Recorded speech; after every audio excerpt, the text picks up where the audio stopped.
For joining us for this look at some of the best stories from KPBS News this week. I'm Maya Trabulsi. Coming up, a ride-share service for local seniors. See how it works and how it's helping people stay independent in their later years. San Diego police are accused of using excessive force during a recent arrest, and now the encounter is leading to bigger questions about the use of police dogs. And a lot of us are donating to holiday gift drives. Volunteers in Poway say they are seeing less of a demand for toys and more requests for food and other basics. And we start in the North County. The deadline for residents to move out of an affordable RV park in Vista has come and gone, but some are still there. The residents were given eviction notices when the property was sold. Now, KPBS reporter Tanya Thorne says they are getting some help from the city's fair housing attorneys. Of the 30 families that made up the Green Oak Ranch RV community, 7 remain. It's not that we don't want to leave. We need to make sure that where we live is safe and affordable. Hubert Reed Jr. and his family live in a tiny home on the property. He said he was relieved when fair housing attorneys for the city of Vista issued a letter stating the eviction notices they received were invalid. A big relief, almost like a pause, a sign of stress gone, that we don't have to get out right now. The letter states that the landlord, Green Oak Ranch Ministries, and the property owners failed to follow the Tenant Protection Act. The law requires property owners or landlords to inform tenants of the reasons behind an eviction. If the evictions are without just cause, the law mandates either a rental waiver for the last month of tenancy or relocation assistance. The letter presented a mitigation plan. It calls on the ranch to rescind the eviction notices and to offer relocation benefits equal to 3 times the last month's rent to each tenant who has already moved out of the park. And the reason why we provide fair housing services is because landlords aren't always following the law. And this has happened before. This isn't the first time that the city of Vista has had to step in and help tenants and defend tenants. Vista Deputy Mayor Katie Melendez says evictions are happening throughout the city and displacing families. We don't know what the response will be from this landlord, but right now it looks like the tenants have a little bit more time. Green Oak Ranch Ministries holds the lease to the property through the end of the year. In a statement, the ministry said their evictions are lawful and their attorneys will be responding to the city and their fair housing attorneys. They say the letters we received were based on the new tenant protection law, SB 567. That law makes some very clear exceptions. As Green Oak Ranch Ministries is recognized as a religious organization, we are exempt from SB 567. Back at the ranch, the remaining families have also obtained an attorney. He just said this is wrong, and it needs to be done right, and we just need more time. I'm just heartbroken that our neighbors that have left under distress are in a worse position. Yeah. Reed's wife, Lorraine, fears many of the families that moved out got into unsafe, unaffordable, or unsustainable housing. We've been prayerfully seeking the Lord on where, and He will open a door. But it's just been horrible. She says all of the remaining families are actively looking for housing. As attorneys litigate the legal standing of the eviction notices, Solutions for Change, the new property tenant, is getting ready to move in. The nonprofit was awarded the lease to the 110 acres to expand their services to homeless families. That lease begins January 1st. Tanya Thorne, KPBS News. Most seniors stop driving or limit where they drive by their 80s, and that is according to research published in Springer Nature. KPBS health reporter Heidi DeMarco says a local ride-share program helps seniors get to their medical appointments, but they are struggling to recruit volunteer drivers. Harvey, I'm back. I'm Marion Euro. I'm 88 years old. I'm married to Dr. Harvey Euro, who's 92. And we've been living in San Diego for almost 23 years. She is a retired teacher, and he was a research chemist for the Department of Defense. As they age, they're facing new challenges. Well, he's had a heart attack, so he has to see his cardiologist. I've had, surgery on my eyes. As we're getting older, we're needing more and more doctor's appointments, unfortunately. She says it's too difficult for them to drive long distances and navigate parking structures. As many as 1 in 4 seniors skip medical care. That's according to a 2024 survey by Alignment Health. The reason most people gave is transportation access. Because Harvey was getting limited in his driving, and I don't drive anymore, we didn't know what to do. There is Lyft and Uber, but that gets pretty expensive. I happened to find out about On the Go. On the Go is a transportation program run by the nonprofit Jewish Family Service for adults 60 and older. They pick up riders throughout San Diego County. We have many older adults who are wanting to stay living independently in their homes, but because they can no longer drive to their medical appointments or, maybe to the grocery store, they're having a harder time maintaining that independence. A UC Davis health study suggests health providers ask patients about transportation insecurity. Robertson says seniors hesitate asking for help from family and friends to avoid feeling like a burden. And so they would hold off on asking for that assistance, but then their own health would be failing because maybe they weren't getting to the store as often or getting to the doctor when they needed to. So this is really a lifeline for those folks to live their most optimal, healthy, thriving lives. Research from Columbia University shows when older adults stop driving, the risk of depression nearly doubles. Robertson explains these rides help combat that issue. They really are that warmth and that connection to someone else that day as well. So we do worry that sometimes older adults become isolated as well. The program is free and enrollment is old school. Ride requests are processed over the phone, not online. Honestly, I'm just not computer literate. I can use the cell phone, but somehow the Lyft and the Uber and everything, it got to be a little much for me. But the program needs more volunteers. There are 1,500 riders currently enrolled, but only 150 active volunteers. Robertson says they've had to prioritize medical rides, which make up 75% of all trips. So we're definitely seeing the need for this service outpacing available volunteers. One of the reasons we think is that we know folks' lives are busy and they think, I can't fit this into my schedule. But really, all that we're asking for is that volunteers give 1 to 2 rides per month. Jewish Family Service trains volunteers, reimburses them for mileage, and pays for secondary insurance. There's a wait list for new riders, and current members are allowed up to 8 one-way rides per month, plus medical appointments. What I kind of get the feeling from people is they're afraid to have strangers in their car. Marcia Fernando has been volunteering for 12 years. But they're beautiful people. And if you sit back for a moment and think, what if I couldn't drive anymore? What if I couldn't drive? You'd be devastated. And so here you are giving somebody a gift that's priceless. Today, Marcia is driving the Euros to the eye doctor. Sure. Good morning. How are you? That is so humbling to me that they trust me, and maybe they don't have a choice, but I want to take extra good care of them and make them super comfortable because they're getting in a car of a person they don't even know. And you moved here from New York? No, we actually moved here from Maryland. But over the years, we've met some wonderful people. And as I say, I don't know what we would do. Eventually, Harvey won't be driving, and then we really will have a problem. Thanks, Marcia. Take care. Have a wonderful holiday season.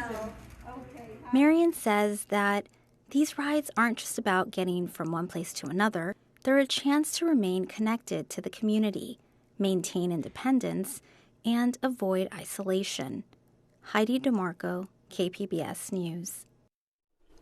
And to learn more about how to enroll in On the Go, call the number on your screen, 858-637-3210. Sign up for our newsletters to get a list of our most popular stories. And here are some from this week. Election results for Measure E show the stark divide between have and have not neighborhoods in San Diego. He's the mayor of major California refugee city, and he's backing Trump's deportation plan. And supervisors vote to block San Diego County agencies from helping ICE deliver on mass deportations. And this Next story is about political campaign donations and what happens when people decide that they want their money back. KPBS investigative reporter Scott Rod found it's not as easy as you might think. San Diego resident Yvonne Elkin has been politically active most of her life. I mean, even back when I was young, we had, in the 60s, we did a lot of advocating for civil rights and voting rights. And in her retirement, she's invested a lot more time in her advocacy work. I'll knock doors and make phone calls and stuff like that, but it's because the candidate aligns with what I want to see happen. That's why Elkin supported Nathan Fletcher's campaign for state senate early last year. Fletcher, at the time, was on the County Board of Supervisors and was considered a rising figure in the local Democratic Party. I was pretty impressed with him right out of the gate, when I met him then, his values and what he spoke for. Elkin contributed $100 to Fletcher's campaign and planned to chip in more over time. But then Fletcher dropped out of the race last March. He initially said it was for treatment of PTSD and alcohol abuse. Elkin fully supported Fletcher's decision to focus on self-care. But then, a few days later, a former employee at the San Diego Metropolitan Transit System accused Fletcher of sexual assault in a lawsuit. When that occurred, then that was a different story. Then you crossed the line, you've been, unfaithful to your family, you've broken our trust. Fletcher has denied the allegations and claims the affair was consensual. As KPBS reported earlier this year, Fletcher has spent more than $500,000 in leftover campaign contributions to defend himself in court. The California Fair Political Practices Commission has since launched an investigation into Fletcher's use of campaign money for his legal defense. The campaign has argued that the spending is allowed. Elkin decided last year that she wanted her $100 back. I gave you money to run for Senate. Now you're not running for Senate, so I want to choose how my money is spent. But it's not so simple. Contributors to political campaigns can ask for their donations back, but in most cases under state law, candidates don't have to return the money. In Elkin's case, it took 4 months and repeated requests. She started with an email to Fletcher's campaign, which read, "Given that he will no longer be running for that seat and that he has dishonored his supporters through his actions, I politely request a refund of my donation." After more than a month, she sent another email. "And your actions have destroyed our trust in your ability to make good decisions. Please refund my $100 at the earliest possible time." And then another. "I have stated my reasoning previously and do not intend to let this go. Please save us a lot of time and additional heartache by just refunding my contribution now." In her fourth and final email, Elkin threatened to go to the media and the county Democratic Party with her grievances. "There are other candidates running for office this cycle that need and deserve that $100, and it should be my choice as to which of them receives the donation." That got the Fletcher camp's attention. The next day, the campaign dropped Elkin's refund check in the mail. Fletcher's campaign did not respond to a request for comment. It's unclear if Fletcher declined refund requests from other small-dollar donors, but campaign finance reports do show that Fletcher returned tens of thousands of dollars to influential people and organizations who asked for a refund. It appears they had a much easier time. We'd actually never done a refund before, and it was, I think, my first time doing that for a candidate. Jason Pagiao is CEO of the Asian Business Association of San Diego. The group's political action committee contributed about $5,000 to Fletcher's campaign. Well, we contacted the campaign's treasurer, and they were very quick to get back. About a month later, they got their refund. Pagiao says the political action committee reinvested the money. California election law gives candidates a lot of discretion when it comes to refunding campaign contributions. But when they drop out of a race, should they keep the money?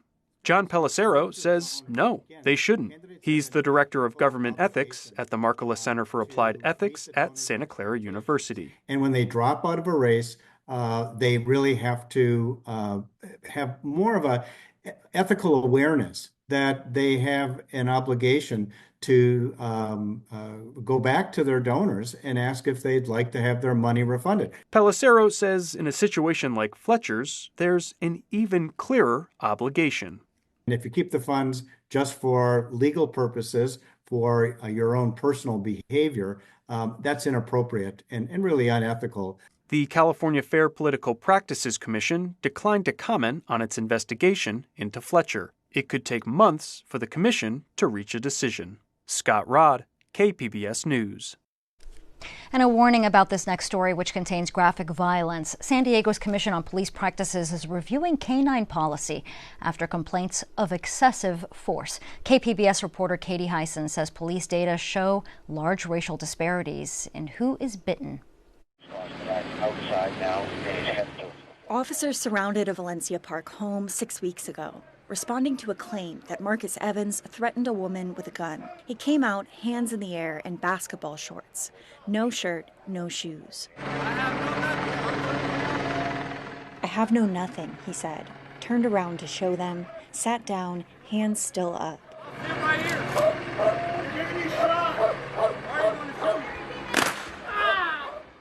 An officer fired a beanbag at his stomach. Evans collapsed. Why you shoot me? Marcus, you need to comply with my command. Why you shoot me? Try and run, you will be bit by police cars. He sat up, hands up. They shot another beanbag, injuring his shin, then released a canine. Hey, stop! Stop! Stop! The dog didn't bite. They shot another beanbag. It hit near his groin and released another canine. The dog latched onto his arm, wrenching it back and forth. Evans fell on his back.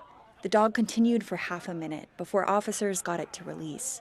They never found a gun or booked Evans into jail. According to his lawyer, Dante Pride, he had just joined a construction union.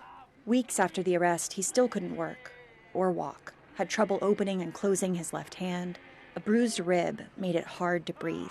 Pride says Evans plans to sue. We're going to ask that the court order SDPD not to allow their dogs to be released on someone on the ground. Community advocate Tasha Williamson filed excessive force complaints about Evans' arrest with the police, the FBI, and the U.S. Department of Justice. We are asking Chief Wall to protect us. San Diego's canine unit is big. A few dozen dogs, triple that of a similar-sized city. The unit started in the 80s after a string of suspect and officer deaths. Canines are less lethal than guns. They're meant to find missing people and evidence and de-escalate dangerous situations. This year, SDPD canines have bitten more than 30 people. SDPD data show Black people are 9 times likelier to be bit by canines than white people. Chief Scott Wall says they're reviewing Evans' arrest. He says canines bite less than 2% of times they're brought out. And the racial disparities? Our bites are not based off of somebody's color of their skin. Our bites are based off of a person's actions. A recent change in state law required the department to release 2021 body cam footage of an SDPD sergeant saying a canine, quote, only likes dark meat. No one likes dark meat. He's still on the force. So is Alan Dymartin. Sources say his canine bit Evans. He is yet to confirm. In 2018, he was disciplined for excessive force on someone who spoke Spanish after he told them to speak English. He was transferred to another division, promoted, hired to the canine unit, and sent back to the majority Black and Latino neighborhood of Valencia Park. Except this time with a dog. Officer John Cochran has been with SDPD for 3 decades. He filed a complaint about Evans' arrest. Just because you have a call involving a gun don't mean you get to use any force that you want to do. He points to something called the use of force matrix, how SDPD officers should respond to different situations, including passive resistance. Refusal to comply with verbal commands and does not convey a threat of physical resistance to an officer or another person, which that's what I believe Marcus Evans was displaying. For passive resistance, officers should use things like batons and pressure points, not beanbag guns, not canines. He says canines are also used on people suspected of nonviolent, low-level offenses. Christy Lopez says that's a national pattern. She investigated canine units across the country for the U.S. Department of Justice and found they consistently, disproportionately bite Black people. These are dogs that are bred because of how strong and destructive their bite is. It has been compared to a shark bite, even worse than a shark bite. People have had their scalps ripped off. They have been killed. The American Civil Liberties Union found canines have severely injured or killed hundreds of Californians.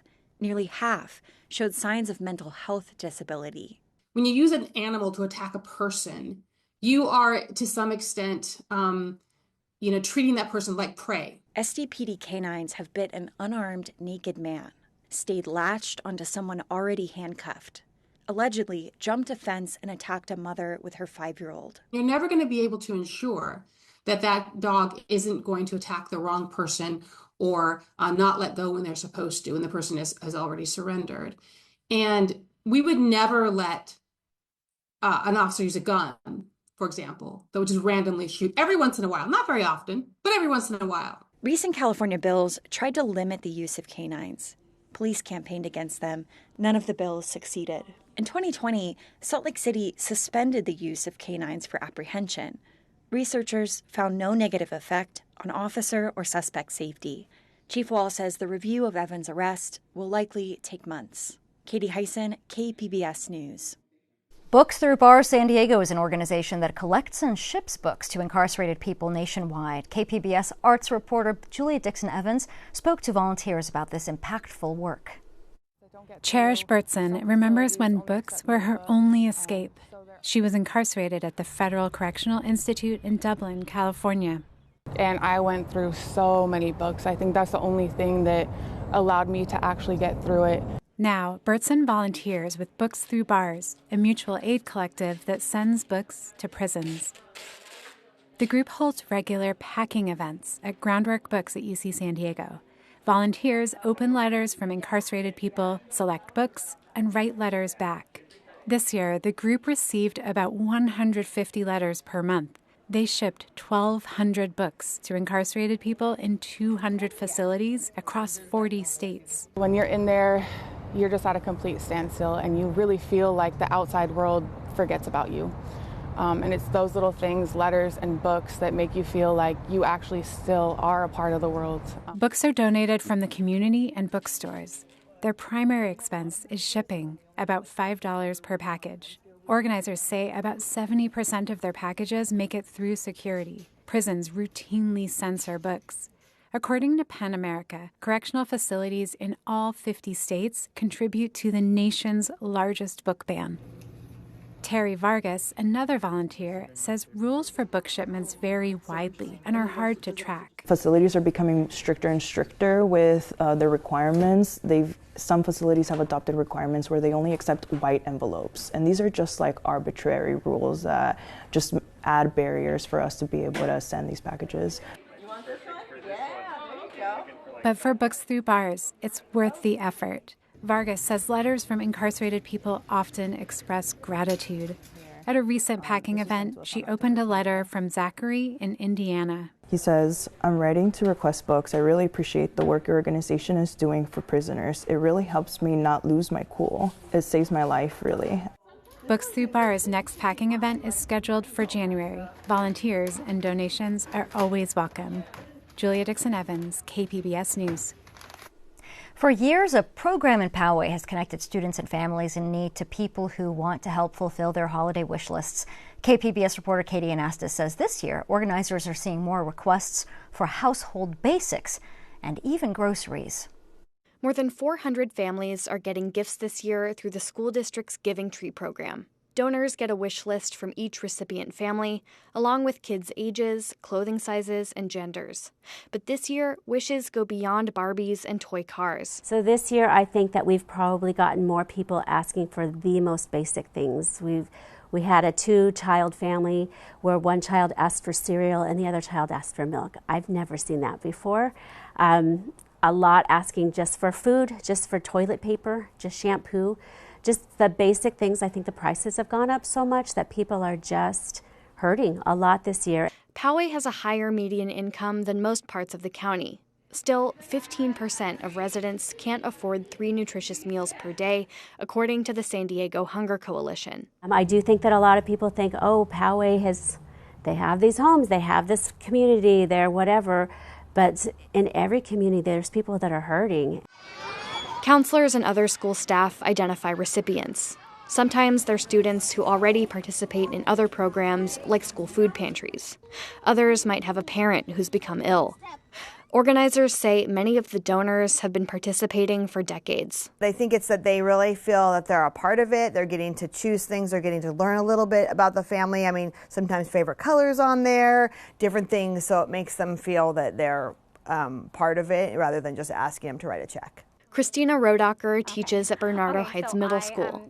Her family received gifts through a similar program years ago, and she wanted to pay it forward for another child. I go into Ulta and I said, hey, I want a perfume that girls are buying right now. And they said, oh, girls really like this Ariana Grande perfume. And then I found they had like a kit that had like many different types of it. So I was like, okay, this is perfect. This is exactly what a teenage girl's gonna want. Wetzger can also speak from experience. Her family couldn't afford a Christmas tree or gifts when she was growing up.